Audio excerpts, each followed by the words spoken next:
soy Fred Infante, soy un cerrajero autónomo. Mi especialidad se conoce como cifrador de cajas fuertes y hago mucho trabajo para los bancos locales. Tengo 30 años y he estado casado con Mary durante 7 años. Mary tiene 26 años y tenemos 2 hijos, Terry, de 6 años, y Danny, de 4. Soy muy exitoso, así que, por supuesto, vivimos en una casa que Mary dice que denota nuestro estatus. Algunas de las historias que he leído las llaman mansiones. Estaba sentado en mi sala de estar, preocupado por dónde estaba mi familia a las 11:30 de un jueves por la noche. Mi esposa tenía una reunión de la Asociación Benéfica de Mujeres que se suponía que terminaría a las 8. Normalmente, mis hijos se quedan con mis padres o los de ella en las noches de reunión. Ya había hablado con mi papá y me dijo que los niños no habían estado allí esa noche. Estaba a punto de llamar a mi persona menos favorita, mi suegra, para ver si mi esposa y mis hijos estaban allí, cuando me levanté para agarrar mi teléfono de la mesa de la cocina y sonó la línea fija. El número en la pantalla del identificador de llamadas estaba bloqueado. Cuando contesté, dije, hola. La persona que llamaba preguntó, ¿es esta la residencia de los Infante? Responderé esa pregunta cuando te identifiques. Soy la despachadora del oficial del condado de Danfield. ¿Es esta la residencia de los Infante? Sí, y gracias por no descontrolarte conmigo. Estoy preocupado por mi familia. La despachadora dijo entonces las palabras que cambiaron mi vida para siempre. Tu esposa y tus hijos estuvieron involucrados en un accidente de coche con fuga fuera de la ciudad. Los niños están en nuestra oficina, pero tu esposa ha sido evacuada en helicóptero al centro médico regional. No sé su estado y no puedo dar esa información por teléfono. Lo siento, no puedo ser de más ayuda. Tengo que irme ahora, debo informar a los parientes de las otras personas. Le agradecí y colgué. Estuve en un estado casi catatónico durante un par de minutos, luego comenzaron las preguntas. ¿Qué estaba haciendo ella al otro lado del condado, a casi 80 kilómetros de la casa de su madre, si es ahí donde estaban los niños? ¿Con quién estaba? Después de darme cuenta de que solo Mary podía responder esas preguntas, llamé a mi papá y le pedí que fuera a buscar a los niños, porque su casa está mucho más cerca de la oficina del oficial que la mía. Llamé a esa oficina, me identifiqué y expliqué que mi padre estaría allí para recogerlos. Les di una breve descripción y su nombre, luego hice la temida llamada a la malvada bruja del sur, mi suegra Sandra. Le dije que no dijera nada hasta que le diera la información que tenía. Por supuesto, no podía ser tan sensata y antes de que terminara, gritó, «Está bien, idiota». ¿Qué tipo de lío hiciste ahora? Le dije que se callara y que, si necesitaba saber de qué se trataba esta llamada, me llamara a mi celular. Al salir, golpeé el teléfono en su base, tomé mi abrigo y conduje al hospital. Aproximadamente 10 minutos después de salir de casa, llegué al hospital. Un tipo engreído de seguridad me dijo, «Las horas de visita han terminado, no puedes entrar». Ya estaba molesto, así que, en lugar de explicar que estaba allí para ver a mi esposa en la sala de emergencias, le dije, «Escucha, pedazo de ignorante, si está cerrado, ¿cómo entró mi esposa en la sala de emergencias? ¿Vas a desviar esa ambulancia que escuchó venir?» Responde eso, idiota. El guardia al principio pareció alterarse, pero mi explicación debió haber calado hondo, ya que dijo, «Lo siento mucho, pero pensé que venías a la entrada principal para alguna visita rutinaria. La entrada de emergencias está justo al lado de esa puerta de allí». Nuevamente, «Lo siento mucho y espero que todo salga bien». Musité una disculpa a medias y corrí hacia la sala de emergencias para preguntar en qué habitación estaba Mary Infante. «No tenemos a nadie con ese nombre aquí». «¿Puedo preguntar de qué se trató su llegada?», me respondió una enfermera. «Tenemos una mujer que fue trasladada en helicóptero, pero no tenía identificación. Quizás ella sea tu esposa. Simplemente perdí el control». Grité en la cara de la mujer. «Ella fue llevada a este hospital porque estuvo en un accidente de coche. Ahora, puedo verla». Ella se sobresaltó y se disculpó. «Lo siento si parezco insensible, pero hemos tenido problemas con algunas de las pandillas locales y alborotadores. Te dejaré pasar y alguien te acompañará a su sala de tratamiento. Sé que probablemente quieras saber su condición, pero no tengo esa información aquí». Cuando llegué a la sala de tratamiento, la enfermera de la recepción me dijo que la paciente estaba en el departamento de rayos X y que debería regresar pronto. Me dijo que podía entrar a la sala y sentarme hasta que ella regresara. Entré en la sala de tratamiento y todo lo que encontré fueron las gafas dobladas de Mary y los restos de su vestido. También encontré a un oficial de pie contra la pared. «¿Quién eres?», me preguntó educadamente. Le expliqué todo lo que había sucedido hasta ese momento. También le pedí que verificara con su despachador si mis hijos ya habían sido recogidos. Dijo que lo haría tan pronto como regresara mi esposa. También mencionó que mi esposa estaba inconsciente cuando la llevaron y que no había despertado cuando la llevaron a rayos X. Mientras esperaba su regreso, reflexioné sobre algunas de las cosas que me habían dicho y lo que había observado. ¿Quién era la otra persona en el coche? ¿Por qué no había ropa interior ni medias con el vestido rasgado? ¿Dónde estaba su bolso? ¿Dónde estaba su coche? Mis pensamientos fueron interrumpidas por uno de los miembros del personal que preguntó lo habitual sobre el paciente y quién iba a ser responsable de los gastos médicos. Para entonces, estaba más cansado que enojado, así que le di educadamente al hombre la información que tenía. Aproximadamente 10 minutos después, la llevaron de regreso a la sala de tratamiento y un médico entró y me pidió que saliera del cubículo con él. El médico me dijo que Mary tuvo mucha suerte de solo recibir una contusión y un brazo roto, ya que la policía dijo que no llevaba el cinturón de seguridad. Dijo que su falta de respuesta era motivo de preocupación, pero que su resonancia magnética y tomografías computarizadas no mostraron inflamación en el cerebro y su eje mostraba actividad normal. El médico me preguntó si tenía alguna idea sobre lo que podría estar pensando, que podría hacer que deseara permanecer inconsciente. Le dije que no que supiera. Pregunté si la iban a admitir y si podía entrar a sentarme con ella. El médico dijo, ve a sentarte con ella, no puede hacer daño, y si hablas con ella, podría incluso despertar. La vamos a admitir y continuar monitoreándola hasta que despierte o descubramos que no lo hará, y la enviemos al ala de cuidados a largo plazo por lesiones en la cabeza. Puede ir en cualquier dirección. Me senté en la sala de tratamiento contándole sobre mi día mundano en el trabajo. Estaba pensando en mis preguntas de nuevo y debí murmurar algo sobre quién estaba en el coche con ella cuando empezaron a sonar las alarmas y me empujaron fuera de la sala. Esperándome afuera estaba el oficial. Me entregó un café y trató de darme paquetes de leche en polvo y azúcar. Dije que gracias, pero que lo bebía solo. También mencionó que mi papá había recogido a los niños. Le agradecí por avisarme. Nos sentamos y comencé a hacer preguntas. Para la mayoría de ellas, el oficial no pudo o no quiso responder, ya que había sido enviado desde su área de patrullaje y no la escena del accidente. Justo en ese momento, me di cuenta de que no habría un oficial en el lugar para un accidente de tráfico rutinario, lo que planteaba más preguntas que definitivamente necesitaban respuestas. Le pregunté al oficial si había alguna información que pudiera darme para entender qué había pasado y dónde ocurrió. El oficial dijo, lo único que me dijeron fue que viniera aquí y cuidara a una víctima de accidente que venía en helicóptero. Lo siento, no puedo ayudar más. Me di cuenta de que eso era un callejón sin salida, porque incluso si él sabía más, no podía decírmelo. Le agradecí y fui en busca del médico. El personal había calmado a Mary, así que entré de nuevo y me senté a su lado. Debió haber sentido una presencia, porque se movió lo suficiente como para quitarse la manta de las piernas. Me levanté y empecé a cubrirla de nuevo cuando vi una marca de chupetón definida en el interior de su muslo, y un líquido blanquecino seco en el interior de la otra pierna.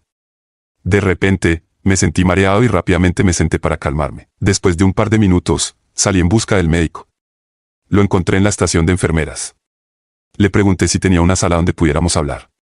Me llevó a una sala de consulta y me preguntó si había un problema. Dije que podría haber un problema muy grande, pero que él podría ayudarme a resolverlo. Le pedí que realizara un kit de violación, una prueba de embarazo y una prueba de ADN, ya que mi esposa tenía un líquido blanquecino seco en la pierna.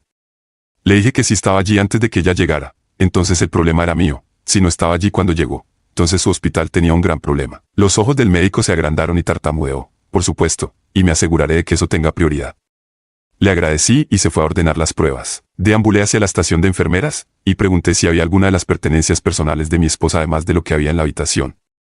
Me dijeron que su vestido, gafas y un zapato eran todo lo que había ingresado con ella. Preguntaron por qué preguntaba. Les dije que cuando salió de casa para ir a su reunión, llevaba un bolso lo suficientemente grande como para hacer un maletín de hombre y que siempre usaba sujetador, bragas y medias. Dijeron que consultarían con el equipo del helicóptero, pero que eran muy cuidadosos con los efectos personales.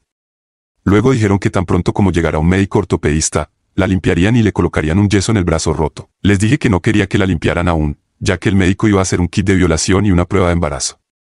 Les conté lo que había observado y mencioné que no había tenido relaciones íntimas con mi esposa durante más de una semana. No hace falta decir que esa afirmación levantó muchas cejas y miradas hacia el oficial que todavía estaba de vigilancia. Aproximadamente en ese momento, entraron dos personas, sacaron sus placas de oficiales y preguntaron si la paciente que estaba en evaluación médica estaba despierta y podía responder preguntas. Después de que les dijeron que se había agitado, que estaba sedada y no estaría disponible para ninguna conversación hasta más tarde esa tarde, los oficiales se dieron la vuelta para irse. Les pedí que hablaran conmigo, ya que yo era el esposo de Mary. Dijeron que me dirían todo lo que pudieran, pero no en el pasillo. La enfermera jefe dijo que podríamos usar la misma sala que utilicé con el médico. Una vez en la sala, los oficiales pidieron mi identificación y luego se presentaron como el oficial John Zaragoza y la oficial Alice Peña. Con esas formalidades fuera del camino, les pedí que me dijeran lo que pudieran sobre el accidente. El oficial Zaragoza comenzó. Parece que alrededor de las 9:45 de la noche, un coche que viajaba a alta velocidad por la autopista se acercó e intentó adelantar al coche en el que viajaba tu familia. Ese conductor no dejó suficiente espacio y golpeó la esquina del coche de la familia. Su coche se fue a la zanja y se volcó hasta que quedó sobre su techo. Nadie en el asiento delantero llevaba el cinturón de seguridad y los niños estaban correctamente asegurados en sus asientos para el coche. El conductor del otro coche ni siquiera aplicó sus frenos y huyó de la escena. A las 10:30, un conductor vio las luces traseras en la zanja y llamó a la policía debido al violento movimiento de sacudidas y rebotes del coche antes de que se detuviera. En este momento, no sabemos cuál de los ocupantes del asiento delantero estaba conduciendo. Tu esposa estaba inconsciente y el otro ocupante del asiento delantero estaba muerto. Debió haber visto la confusión en mi rostro y me preguntó, ¿tienes alguna pregunta? Sí, tengo muchas preguntas, pero probablemente no puedas responder algunas de ellas. ¿Puedes darme la identidad del otro ocupante, además de mi familia? No en este momento, comenzó a decir la oficial Peña, pero el oficial Zaragoza levantó la mano y preguntó, ¿conoces a un George Pizarro de Glenberg Estates? Sí, ese es el nombre del jefe de mi esposa. ¿Era la otra persona en el coche? Sí, su familia ha sido o está siendo notificada de su muerte y ese es el nombre al que estaba registrado el coche siniestrado. Está bien, solo tengo una pregunta más y te dejaré continuar con tus asuntos. ¿Alguien recogió el bolso de mi esposa? Sí, tenemos el bolso en nuestra patrulla afuera y me aseguraré de que lo recibas antes de irnos. Estoy seguro de que Alice estará dispuesta a responder cualquier otra pregunta tan pronto como podamos hacerlo. Lamentamos los problemas que esto te causa, pero tu esposa tuvo mucha suerte de no haber muerto también. Ahora, buenas noches y recogeremos el bolso. Un par de minutos después, la oficial Peña me entregó el bolso de mi esposa. Después de que se fue, comencé a revisar el bolso y encontré la ropa interior faltante. Las bragas eran de estilo song, algo que nunca había visto antes, y el sujetador era de tipo revelador, con áreas abiertas en la parte delantera. No había medias, pero había medias de liguero. Me sentí casi aplastado por eso, pero cuando encontré que había fotos dentro, perdí el control. Fui a la estación de enfermeras y les dije que me iba a casa y que no volvería a recoger a mi esposa, pero haría arreglos para que eso se hiciera. Cuando llegué a casa, ya era más de las 4 a.m. Llamé a mi servicio de contestador y les dije que no respondería a ninguna llamada, y que las enviaran a mi respaldo. Luego, guardé el bolso de mi esposa en una caja fuerte que tengo en el taller sobre nuestro garaje. Después, intenté dormir. Dormí un poco y me desperté a las 10 de la mañana. Comencé a hacer planes para manejar la situación. Hice una lista de cosas que debían hacerse. Necesitaba proteger mi negocio, mi dinero y a mis hijos. Llamé al banco que uso para mi negocio y bloqueé todas mis cuentas comerciales. Luego llamé al banco donde tenemos nuestras cuentas personales y hice lo mismo. Cancelé todas nuestras tarjetas de crédito, excepto la que aún tenía un saldo pequeño. Luego llamé a mi papá y le pregunté si estaría dispuesto a ayudarme a hacer algo muy inusual, llevar a los niños y ir a su cabaña durante un par de semanas, y no hablar con nadie mientras estuviera allí. Por supuesto, preguntó por qué y le conté lo que había sucedido y lo que encontré. También le dije que mi próxima llamada sería para encontrar un abogado de divorcios. Luego llamé a mi abogado de negocios y amigo, Jack, y le pedí que me diera el nombre del abogado de divorcios más cruel. Mientras hablaba con ella, me aseguró que Mary no podría obtener ninguna parte de mi negocio, ya que habíamos constituido una sociedad y ella solo tenía una acción. Le agradecí y dije que la vería tan pronto como supiera más. El nombre que Jack me dio fue una sorpresa. Era una compañera de clase, Susan. Habíamos salido en la secundaria y descubrimos que teníamos muy poca química, así que nos separamos en buenos términos. Cuando llamé a su oficina, su secretaria me puso en contacto con Susan tan pronto como estuvo disponible. Después de unos segundos de «Hola, ¿cómo estás?», Susan me preguntó por qué necesitaba un abogado de divorcios. Le conté todo lo que había descubierto y todas las circunstancias. Le dije que hiciera lo peor que pudiera. Le expliqué que, debido a que Mary llevó a los niños con ella en su aventura, insistiría en la custodia exclusiva de los niños, con visitas supervisadas únicamente. También quería demandar a la compañía del difunto por cada centavo que pudiéramos obtener. La última cosa que dije fue, no la notifiques hasta que sea dada de alta del hospital. Después de que esos asuntos fueron atendidos, me recosté en mi silla y reflexioné sobre algunas cosas que aún no tenían respuesta. ¿Cuánto tiempo había estado sucediendo esto? ¿Era este el primer hombre? ¿Dónde demonios estaba su coche? No tenía respuestas, así que me armé de valor y comencé a entrar en la boca del lobo llamando a la malvada bruja. Fue entonces cuando tuve mi primera risa del día al darme cuenta de que mi celular seguía en la mesa de la cocina. Miré y había 7 llamadas de ella. La llamé y escuché su diatriba durante unos 90 segundos. Cuando ya no pude más, usé mi mejor silbido para romper ventanas para llamar su atención y dije, escucha, estúpida, si te hubieras callado anoche en lugar de desquitarte conmigo, sabrías lo que está pasando. Ahora, ¿quieres saberlo o soy demasiado inútil para que te cuente que tu hija está en el hospital? Ella comenzó con un, ¿por qué no me dijiste? La interrumpí, cuando traté de decírtelo anoche, no me dejaste. Pero, por supuesto, era mi culpa, y porque soy un idiota insensible y un hijo de puta que, en mi pánico, olvidé mi celular en mi prisa por llegar al hospital. Ahora, ¿quieres escuchar? Escuché un sí tímido. Mary y los niños estuvieron en un accidente de coche con fuga fuera de la ciudad. Los niños están con mi padre y están bien.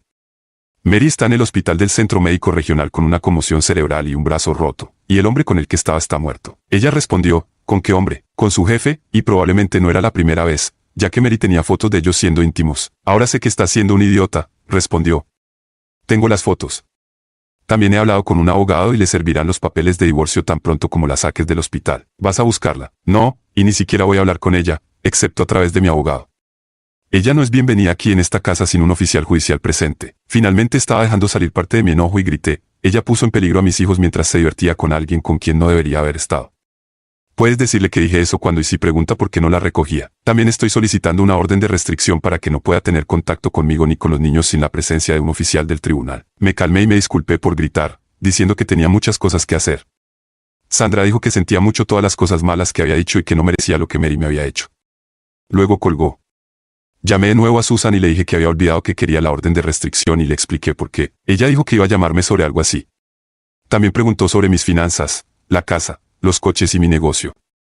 Le di el número de Jack y le dije que todo lo que poseíamos era parte de la corporación, excepto los fondos fiduciarios para la universidad de los niños. También le mencioné que había bloqueado todas nuestras cuentas, pero no había sacado dinero. Luego dije que tan pronto como terminara la llamada con ella, cambiaría todas las cerraduras de la casa, el taller, el garaje, mi coche, mi camión de servicio y, cuando lo encontrara, su coche, ya que todos eran propiedad del negocio. Susan dijo que obtendría la orden de restricción lo más pronto posible y que no esperaría a que se entregara. También mencionó que la empresa en la que trabajaba Mary tenía una política de no fraternización y que, si le daba luz verde, prepararía una demanda contra ellos. Nuevamente la insté a que hiciera lo peor y le pregunté si valía la pena ir tras el patrimonio del idiota. Las ruedas están en movimiento, respondió. Organicé que los hijos de mis vecinos se turnaran para cuidar a los niños cuando volvían a casa, y comencé a atender llamadas nuevamente. Las dos jóvenes, Lidia, de 18 años, que parecía tener 30, y Angie, de 16, casi 17, adoraban a mis hijos y decían que cuando no podían cubrir, su red de chicas podía ayudar. Pude establecer un calendario de pagos, y les di a las chicas un par de tarjetas de débito con límite diario para cosas que pudieran necesitar para los niños. Finalmente, me senté, abrí una Coca-Cola y consideré todo lo que había descubierto. También contemplé lo que podría suceder en el futuro. El sábado por la mañana, la administración del hospital llamó y dijo que Mary había despertado y preguntó cuándo iba a visitarla. Pedí hablar con la enfermera de guardia en su piso y me transfirieron. Después de identificarme, pedí una actualización sobre su condición. Cuando la enfermera dijo que no podía darme esa información por teléfono, respondí, estaré allí en un par de horas. No he comido desde anoche. Ella dijo que mi esposa se alegraría de escuchar eso. No voy a visitar a mi esposa, solo estoy interesado en su estado médico. Podrías también preguntar cuándo estará disponible el médico de urgencias que la atendió para una reunión, y revisar los resultados de la prueba especial que hizo anoche. La enfermera preguntó qué debía decirle a mi esposa. Dije, no quiero que le digas nada, pero si lo haces, solo dile que el accidente cambió las cosas y que tengo que lidiar con ellas. También dile que encontré su bolso y que lo tengo aquí en mi casa. Le agradecí por el cuidado que le estaba brindando a Mary y que tan pronto como pudiera, iría. Comí algo que saqué del refrigerador y conduje al hospital.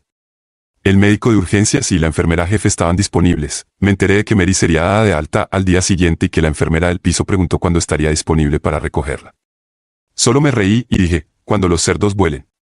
Luego relaté la historia y que estaba pasando de hablar con ella a hablar con el médico que hizo el kit de violación. La enfermera dijo que entendía y se fue a continuar con sus tareas. Vi a un extraño dirigiéndose hacia la habitación de Mary.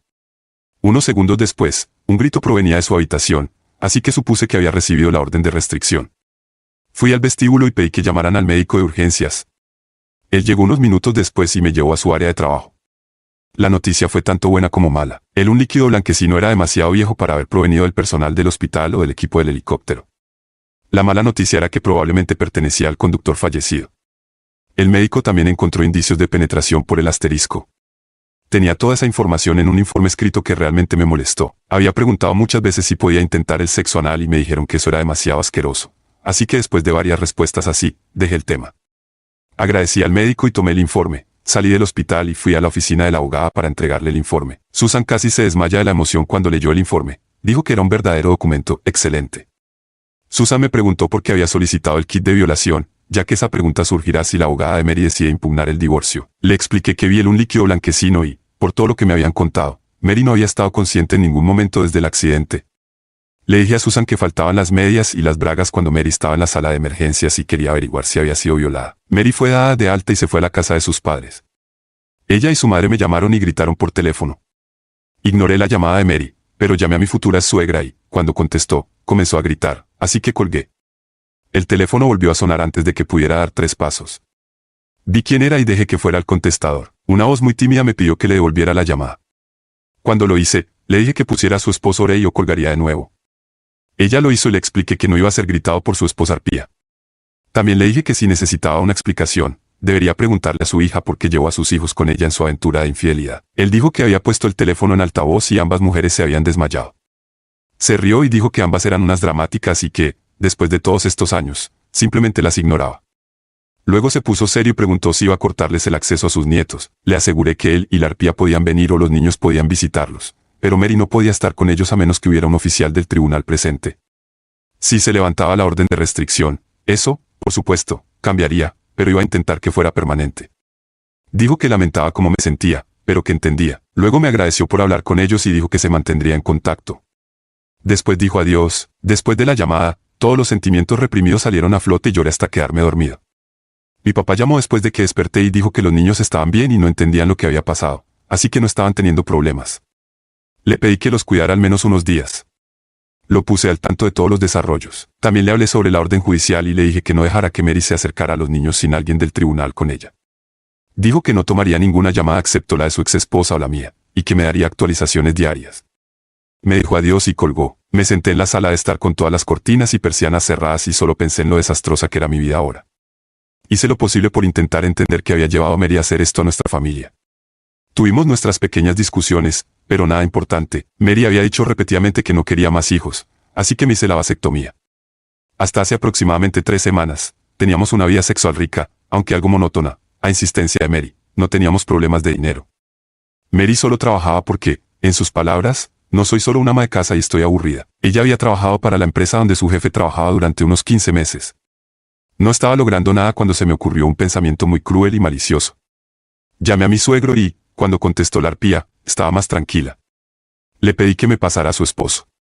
Cuando Ley contestó, le pedí que pusiera el teléfono en altavoz. Luego le pedí que le preguntara a mi esposa cómo llegaron las sillas para el coche de los niños al coche de su jefe. Antes de que alguien pudiera decir algo, pregunté dónde estaba el coche de la empresa que Mary estaba conduciendo, ya que necesitaba recuperarlo, puesto que ya no lo iba a usar nunca más. Escuché esa risa de nuevo y él dijo que esta vez solo Mary se desmayó, pero Sandra estaba roja de ira y lista para gritar. Le dije que lo sentía por hacerle pasar por todo esto y que podía llamarme cuando tuviera las respuestas. En ese momento, recordé que todos nuestros vehículos tenían un localizador GPS. El proveedor de seguros de la corporación insistió en ello para la recuperación en caso de robo. Me conecté a mi computadora y abrí el programa que tenía que leer el GPS. Su coche estaba en un restaurante local. Estaba lo suficientemente cerca como para que llamara a un amigo para que me acompañara a conducirlo a casa. Hice que mi amigo metiera el coche en el garaje. Tenía las sillas de coche que compré para los niños dentro. Cerré todo con llave. Llamé de nuevo a Ray y le conté sobre el coche. Me dijo que Mary estaba muy molesta y no quería decirle nada. Le expliqué que cuando se entregaran los otros documentos, debería tener cerca un poco de sales aromáticas. Le pedí que pusiera el teléfono en altavoz de nuevo y le pregunté a Mary de quién fue la idea de duplicar las sillas de los niños en el coche de su jefe y si no estaba planeando un arreglo de infidelidad a largo plazo. ¿Cuándo iba a notificarme con los papeles de divorcio? También le hice saber que tengo su bolso y que las fotos son muy reveladoras. Escuché un golpe en el fondo y Ray se rió de nuevo. También le dije que Mary debería contactar a un abogado porque necesita protegerse en el divorcio. Ray contuvo la voz y preguntó si había alguna posibilidad de cancelar el divorcio. Le dije que no creía que hubiera forma de detenerlo debido a la situación en la que puso a los niños, y la falta de respeto que mostró al llevarlos consigo para encontrarse con su amante. También le mencioné que no podría obtener nada de la casa sin la presencia de alguien del tribunal, pero si Ray quería venir, lo ayudaría a recoger cualquier ropa y solo ropa que Mary pudiera necesitar. Ray dijo que comprobaría con Mary y vendría a recoger lo que necesitara.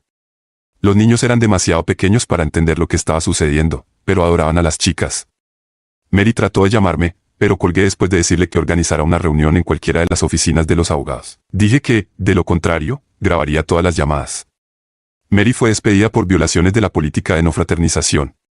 Me llamó y me gritó, pero solo le dije que había firmado el manual del empleado. Si no lo leyó, no era mi culpa. Mary hizo arreglos para llevar a los niños un fin de semana, y Ray dijo que se molestó mucho cuando tuvo que pagar al oficial del tribunal. Aparentemente, esa era la ley en nuestra área.